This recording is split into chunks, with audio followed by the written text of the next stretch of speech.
आपण मुंबईला आलो कशा करता, त्यामुळे मुंबईकरांचे हाल नको, आपल्याला आपली बदनामी नको. थोडा वेळ आंदोलकांच्यामुळे मुंबईमध्ये थोडा काही परिणाम होईल, तर त्यांनी काही फार मला वाटत नाही की इतकं आपण याच्यामध्ये काही टीका करण्याचं कारण आहे.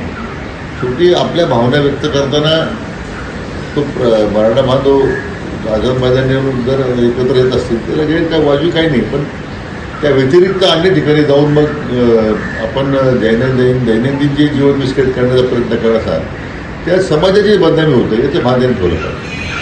तर मराठा आंदोलनासंदर्भात आज मुख्यमंत्री आणि उपमुख्यमंत्र्यांची बैठक होतीये. काल होणारी बैठक काही कारणास्तव रद्द झाली होती. त्यानंतर आज वर्षावरती महत्त्वाची बैठक होणार आहे. थोड्याच वेळामध्ये बैठकीला सुरुवात होईल. अजित पवार वर्षावरती दाखल झालेले आहेत. दरम्यान मुख्यमंत्री, दोन्ही उपमुख्यमंत्री आंदोलनावरती काय तोडगा काढणार याकडे लक्ष आहे. मराठा आंदोलनासंदर्भात आज मुख्यमंत्री आणि दोन्ही उपमुख्यमंत्र्यांची बैठक होतीये. या बैठकीकरता अजित पवार वर्षावरती दाखल झालेले आहेत. तर एकनाथ शिंदे आणि देवेंद्र फडणवीस यांच्या दरम्यान ही बैठक होणार आहे. अजित पवार सुद्धा या बैठकीमध्ये सहभागी होण्यासाठी पोहोचलेले आहेत.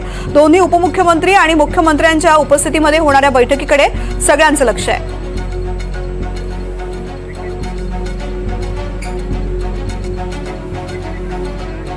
तर मराठा आंदोलनासंदर्भात आज मुख्यमंत्री फडणवीस आणि एजींसोबत बैठक होणार आहे अशी माहिती विखे पाटलांनी दिलेली आहे.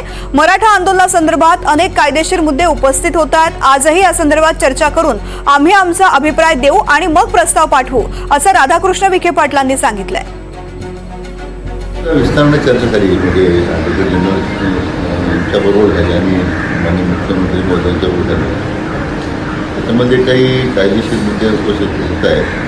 मला वाटतं त्यासाठी आम्ही पुन्हा एकदा सकाळी न्यायमूर्ती शिंदे साहेबांनी समवेत ॲडव्होकेट गोष्ट आणि मग माननीय मुख्यमंत्री चर्चा करून जे काही त्याच्यातले त्यांनी उपस्थित केलेले मुद्दे आणि आमचा अभिप्राय आम्ही त्याचा आमचा प्रस्ताव आम्ही त्यांना पाठवतो.